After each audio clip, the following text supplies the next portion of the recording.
Marvin, what's up, buddy? I'd mentioned that I might actually film a video, try to keep it around 10 minutes, and send you the personal link to it in order to go through your detailed and perfectly written message where you kind of quote me, discussion A, quote me, you want to discuss B, quote me, C, D, and E. But first, just thank you for the compliment of the writing style. I'm a very big fan of bringing the woo-woo down a few notches, all the crystals and the compassion and all the bullshit that we get on, Instagram, Tiffany spirituality, and then also bring up the science a little bit and try to, in poor attempt, it'll take me 10 years, get them a little bit out of that box that I can't make with one hand. I'm trying to make a box, right? Okay. So, thanks for the writing style. If it's not funny, no one will care. So that's kind of my go-to preemptive. Always keep that in mind, right? Okay, do I have some specific sources to recommend to consume? I might have put that in the thing at the bottom, but as far as Western psychology and studying the mind, Jordan B. Peterson, just his track record is absolutely beyond, okay? Let's see. My bridge between East and West, you've got to know some of these people by now. I don't want to talk to you like you're stupid, but I don't know what you already know. So half my coaching style or teaching style is I'm going to tell you 10 things that I think or that I know to be true, but maybe only 3 or 4 are applicable to you. My problem is I don't know which 3 or 4 that are, so I'm going to give them all to you, and you get to decide. Yay.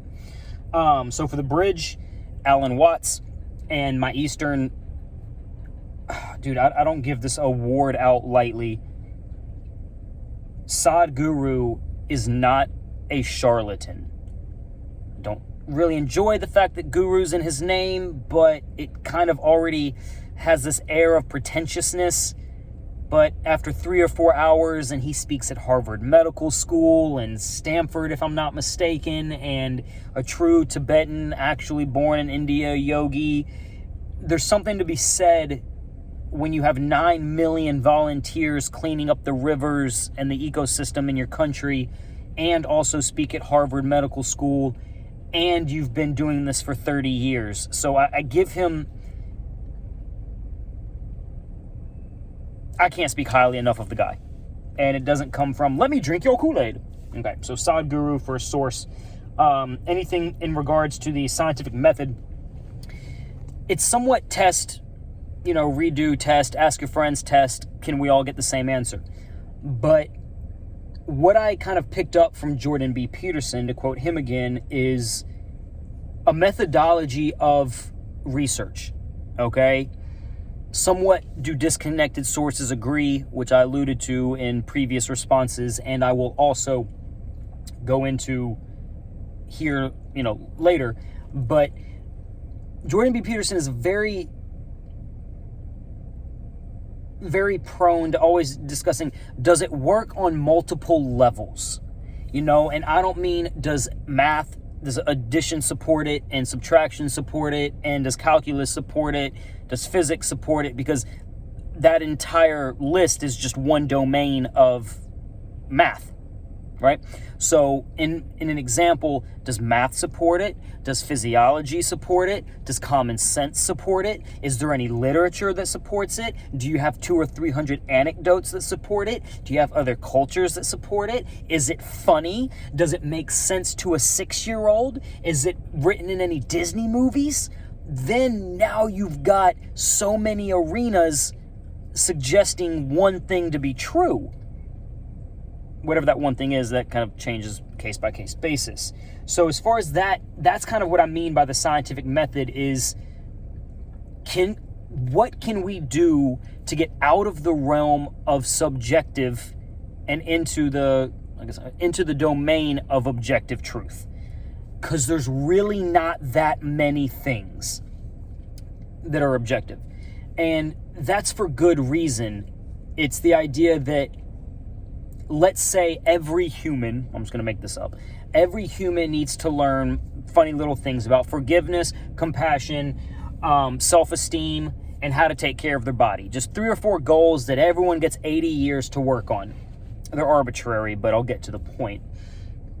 Imagine if you could only learn those lessons in one way. You know, some people are going to learn to take care of their body by getting a diagnosis that, you know, gets them off the fucking sugar. Some people are going to learn compassion through forgiving a spouse that cheats on them. Maybe someone will learn compassion by donating money to charity to feed African children. Maybe some people will learn compassion through understanding their own childhood trauma, and now they can see the world a little bit cleaner because they cleared their filter and they didn't have any self-compassion. The idea is that if there's 4 or 5 objective truths, the beauty of the world is that it's so subjective so that everyone can get there. And the way that I put that is, you know, if there's 500 roads to a farm in Montana, then there's at least 10,000 roads back to God. Or another good metaphor. Let's just, for argument's sake, say that life is the Titanic movie, starring Leonardo DiCaprio. Some people will watch that as a romantic film. It does have a little romance in there with the hot lead actress, I want to say Kate Winslet. Some people will watch it as a historical biop. They love mankind's engineering and how we made the Titanic boat, and their history buffs in the 1920s, I want to say. And some people will watch it as a tragedy because 2,500 motherfuckers drowned. Loose numbers. So subjectively, all of their views of that movie are correct. But objectively, you're still watching the fucking Titanic movie. And that's what I'm interested in. Okay? Everyone's got a subjective piece to the puzzle, but what is the objective box top? Like I told a family member last night, someone's got to figure out the box top. Okay, is it a picture of the Grand Canyon? Is it a picture of the Arizona desert? Is it a picture of a penny? Okay, is it a picture of bricks outside of this Starbucks? Because all of those are like burnt orange sienna pieces, and if in that metaphor. So how are we going to put the fucking puzzle together if no one knows what we're doing? Because all of those have the same damn shades of orange. I'm not saying that it's a puzzle of the Grand Canyon or a penny, but you see how if you just had a bunch of pieces scattered on your living room, that how the fuck would you put the puzzle together? Because you don't know what you're putting together. So again, this little section is the scientific method's not so much can I pour it in a beaker, it's more so a certain level of analysis that removes your identity from the findings, so that we don't identify too much, that where if someone proves us wrong, our entire ego is shattered and we're just so upset. And that's why I believe that, yeah, your question was pertaining to the other person on the thread, but I make very conscious, introspective efforts to not be too involved with theories personally so that I can make the poor attempt to find a sage level understanding of things. Okay. So let's see. How can I reproduce results that will prove the point of reincarnation or dreaming after my current life is ended? Now, reincarnation I went into, but it's the question that bothered me a few years ago, and that was, how did I end up middle-class white American and not knick-knack, paddywhack, dying in Uganda? And in an effort to cover all my bases, I came up with 3. It's random, bullshit. Nothing in life feels random, really, though, when it really comes down to it, because each random stepping stone leads you to somewhere that you'd like to go. So, I mean, you're in China right now. Beautiful. I'd love to hear those stories. Now, you might consider a bunch of your life events random. You got a random text message when you were 15. You got a random job because your dad recommended you to a neighbor to mow the lawn, and then that, all those things led you to China. Butterfly effect, essentially, right? I mean, kind of, it's not even profound. So no one actually thinks life's random. No one actually acts that out. So that's interesting. Number 2, God's a dick. You'll be fat, you'll be broke. Sorry for the camera issue. You'll be fat, you'll be broke, you'll be rich, your kid will die of kidney failure, you're going to be a paraplegic when you're 9, and you're going to be an Olympian that wins the gold medal 4 years in a row, Michael Phelps. God's not a dick. You can't get to the level of some sort of intelligence to where you can come up with the color green and then still be an asshole about it. Because it's a human emotion that I don't want to project onto the source energy. You know, I really don't. We get upset when someone cheats on you, when someone steals from you, and God's not really fucking bitches on Tinder, and he is relatable purposes. I don't give him a gender too much, and he doesn't need money. So what the fuck would God be a dick about when it really comes down to it? Because everything that makes humans upset, God's above. So why would God be a dick? And number 3 is you earned it, i.e. reincarnation. 3 options why I am me and you are you. Everything's random. Bullshit. God's a dick. Only in the Old Testament of the Bible. And 3, you earned it. Someone tried to come up with a 4th, and they called it determinism, to where we live in a universe that's already been decided, and that kind of feels like number 2. That makes God a dick. You know, no free will. It's a decent 4th option. It's the best I've heard in the past 5 years of being a proponent of this theory, or the way that I got to the conclusion. So reincarnation, and then you add it to all the cultures that believe in it. You know, I mean, how many? I believe it was voted out of the Bible at the Council of Nicaea back when the canon was put together. I'm not sure on that, but I do believe that now. So everyone says it, logic supports it, and if you were a dad and your kid got in a car wreck, not a big deal. No one's dying in this example, in this analogy. It's just an fender bender. You know, it's like, what do? Do you doom your son to walk forever? Or do you get him driving lessons, get the insurance money, make him pay for half of his new car as a form of, like, you know, minimal punishment, and now he's got to cover the upgraded insurance?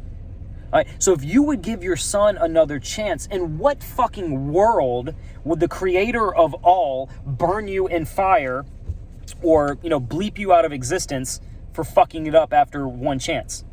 If we wouldn't do it, I have a hard time believing the Almighty would too. Reincarnation literally just makes sense. And we can get another video of why don't we remember our past lives? Well, the unfair advantage, if I was on level 900 and you were on life 4, and I knew Latin and how to play piano and how to finally talk to women, and, you know, the unfair advantage of it all, the fact that most people haven't tried, that seems like a good one. And the fact that most people are bored by 20. So imagine being 14,000 years old, because you remember all your past lives. Ew. But it's also a fallacy to look for half of these answers in science, like hardcore science, physics and stuff, besides the spooky quantum mechanics. What's interesting is that I heard this quote in a movie. I believe the movie is called Expelled, about people kicking out the concept of an intelligent designer in academia, hosted by Ben Stein. You might be familiar with him as a person, but science answers how, religion answers why. They're not actually at a fundamental disagreement, and that is profound. It's not either or. And how is God not a scientist? Let's get a bunch of amnesia monkeys, put them on a floating bowl of water with 4,000 species of, you know, penguins, and see what the fuck happens when they don't realize they're eternal. It sounds like a science experiment. Really? So, reincarnation. Let's see. How do we get scientific proof that dreams exist independently of the brain or may continue to live on? That's going to be a hard one, man. Neurology's coming. It's making its waves, but we don't understand consciousness. And to think it's housed in a brain is kind of silly, and it's reductionistic, and it's pathologically void of any meaning. And why do we want meaning? Why do we ascribe meaning to the unknown? This the disposition of mankind. But let me see here. How do I put this? There's a good chance that your brain is a television set and your consciousness is a signal. So that being said, imagine a TV in a household in an apartment in the Bronx, and they're, you know, Nickelodeon and Cartoon Network and Fox News and CNN are all floating around. If I break your TV, excuse me, I got a burp. If I break your TV, Nickelodeon's still playing. And that might be a good metaphor. Just because it's poetic doesn't make it true, but it might work, actually. And it might just be that simple. Hard to say. Factual science, you know, people want it fucking proven so hard, but they don't really. You know, if we had scientific proof of the afterlife, that would ruin this entire experiment. You've got to get there through logic, trials and tribulations, meditation, internal development, and you can't exactly prove it to everybody on the mass scale on MSNBC, because it would crash the entire game. The entire game in Hindu mythology is hide and seek. And then we want to get on stage with scientific evidence and say, see, this is where everyone's been hiding. It ruins the game for people. I don't know if we'll ever get scientific evidence of the afterlife. And I don't know if we'd want it. You know, I don't think you want me to empirically prove to you what you're going to do in December of 2023 and ruin the surprise. You know, and if you don't want your next week proven beyond a shadow of a doubt, do you really want the afterlife proven for everybody? Isn't that the game?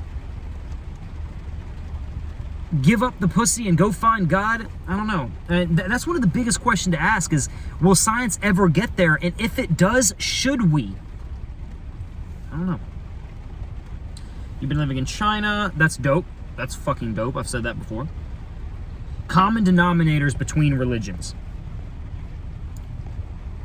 This is gonna get dark, bro. I don't know, okay? Here's an overwhelming common denominator between all religions, and that's that Earth is essentially hell. Okay. Let's go through the religions real quick. I'm gonna kind of try to sum this up and we can have a detailed discussion on this. Let's take Christianity, let's just start there, and we'll get the ball rolling all the way to Scientology and Buddhism, okay? But at face value, they believe we live in a fallen world from Genesis that is run by a, not run by, but heavily influenced by a goat demon god that is giving kidney cancer to kids and whispering into the Islamic terrorists to fly planes into buildings. Okay, fallen world where there's a shadow figure causing evil. That's like literally the definition of hell. That's just literal. I don't even know what else to say about that one. Let's think about the Torah and the Judaism, the beginning of Christianity, essentially. Got to be familiar with the Kabbalah and the Tree of Life. They put Earth in the physical universe at, you guessed it, the motherfucking bottom. Which would essentially put it, if hell is defined as the bottom realm of it all, not so much fire and brimstone, mind you, not what I'm getting at, but the bottom. Ooh, interesting. Let's go into Scientology, one of the new ones, okay? You're a kind of a spiritual person trapped in a monkey suit with amnesia. If there's a heaven and hell column, I definitely can't put that in the heaven column. You know, I can't put amnesia in a monkey suit that can feel pain in a heaven column. Not quite hell, but somewhere on that side of the spectrum. Let's take Buddhism. What do devout Buddhists do? They sit on a hill for 20 years to make sure they never come back here and get out of the wheel of reincarnation. What do they call it? Liberation? You ever needed to be liberated from something good? You ever want to leave a place and never come back to a place that's good?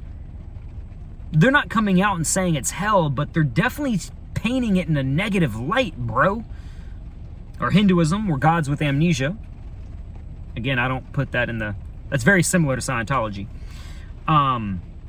You know, when you have some of these 4 or 5 main religions painting Earth as a very, very dark place, including Gnosticism. Ooh, God.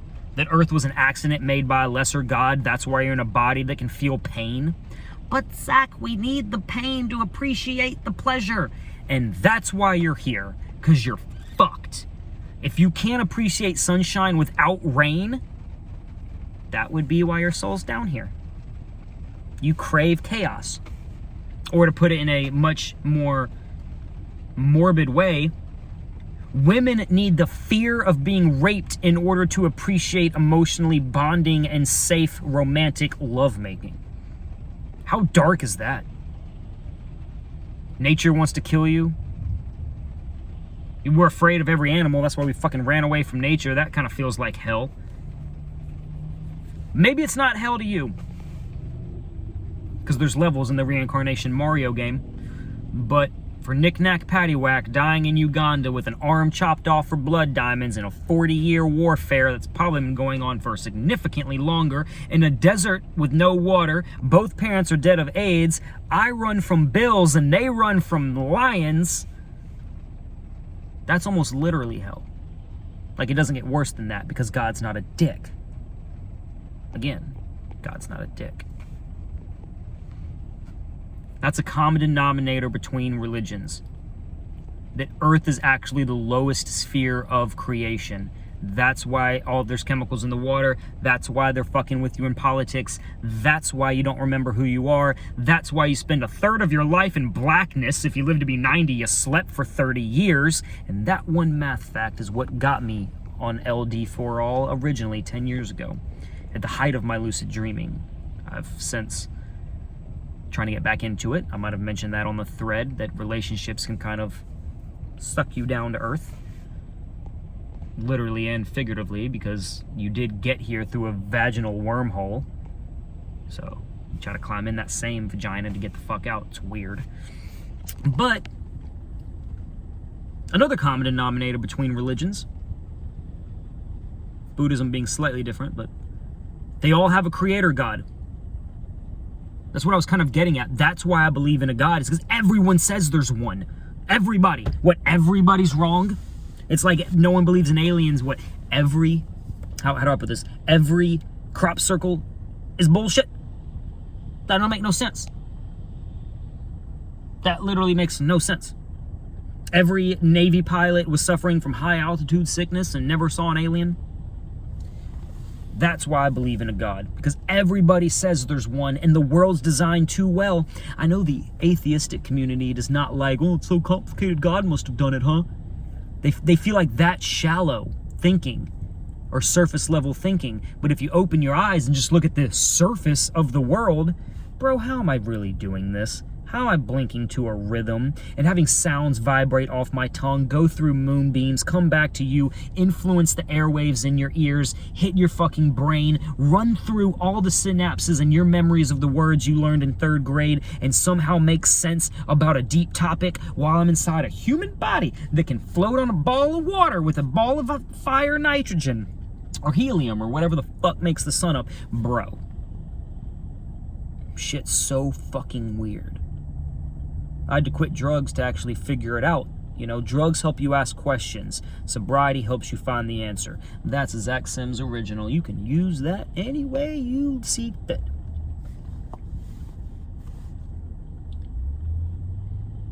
Can you imagine, I think you're not giving us enough credit in regards to the brain and what we've developed, how we built this GMC and we designed the iPhone.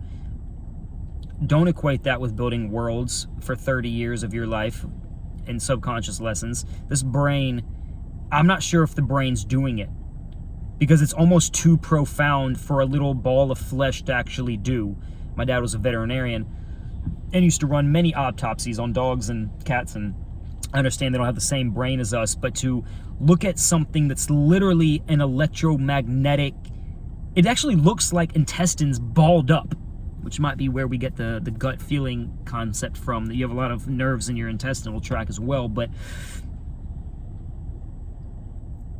no, I'm not sure if the brain's designing worlds in a separate dimension that you fall into at night, where you are literally a god.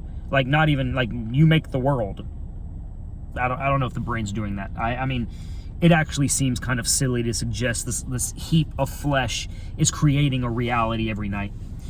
Seems odd to me. It could be true, but that would almost just suggest that if this can do that, how did that come from an explosion of nothing, bro? I mean, really, not even an explosion from molecules. There were no molecules. And then you said that question was actually for the other person about trying to find objective facts, but you're intrigued to learn more about the insights. And I attained them through pure obsession. Quitting drugs, losing weight, building a business, all in the name of the pursuit of something fucking bigger than root chakra Snapchat Tiffany. Basic Bethany. Hangover Hannah. Basic Brad. You know?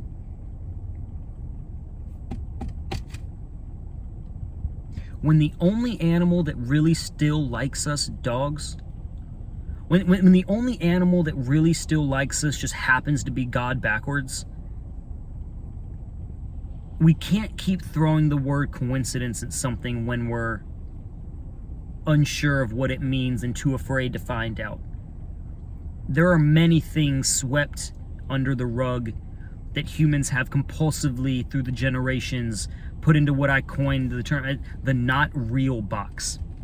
Unicorns, leprechauns, fairies, angels, God, Jesus, every sort of creature, talking animals, spirits in the trees, ghosts, goblins. I mean, what, everything's in the not real box? But Marvel can just sell it back to us, to the cinematic universe that they've created of aliens and superpowers, and, you know, movies like The Matrix pull on your heartstrings so hard. It's as if we know it's real. We just want it presented to us through Hollywood cinema. This is a 27-minute video that I shot exclusively for you, because how the fuck was I gonna type this all out, bro? Hope you watch it. Hit me up.